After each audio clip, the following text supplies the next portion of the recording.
খয়রাশোলের গীতা ভবন আশ্রম থেকে স্বচ্ছ ভারত অভিযান। খয়রাশোল ব্লকের গীতা ভবন আশ্রমে সাধু মহন্তরা স্বচ্ছ ভারত অভিযানে অংশ নিলেন। প্রধানমন্ত্রী নরেন্দ্র মোদী স্বচ্ছ ভারত অভিযানের বার্তা সামনে রেখে আশ্রম চত্বর পরিষ্কার পরিচ্ছন্ন করার উদ্যোগ নেওয়া হয়।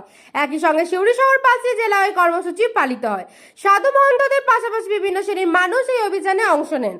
পরিচ্ছন্নতা ও পরিবেশ সচেতনতার বার্তা সাধারণ মানুষের কাছে পৌঁছে দেওয়াই ছিল এই কর্মসূচির মূল লক্ষ্য। আশ্রম থেকে শুরু হওয়া এই উদ্যোগকে ঘিরে এলাকায় উৎসাহ দেখা যায়। উদ্যোক্তাদের বক্তব্য, পরিচ্ছন্ন পরিবেশ গড়ে তুলতে প্রত্যেকেরই সচেতনভাবে এগিয়ে আসা প্রয়োজন। আপনাদের কি প্রোগ্রাম ছিল? আমরা এসেছি বীরভূম জেলার খয়রাশোল ব্লকের গীতা ভবন আশ্রম থেকে। গীতা ভবন শ্রীমদ্ ভগবদ্গীতার প্রচার কেন্দ্র। সেখানে 40 বছর ধরে অখণ্ডভাবে হরিনাম সংকীর্তন চলছে।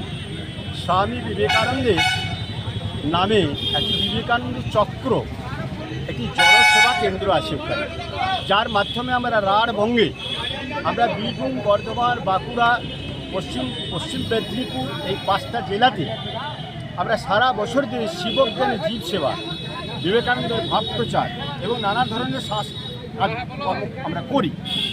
এবার আমরা প্রধানমন্ত্রীর যে স্বচ্ছ ভারত অভিযান পরিকল্পনা, সেটা আমরা শুরু করেছি আগস্টের প্রথম দিন থেকে।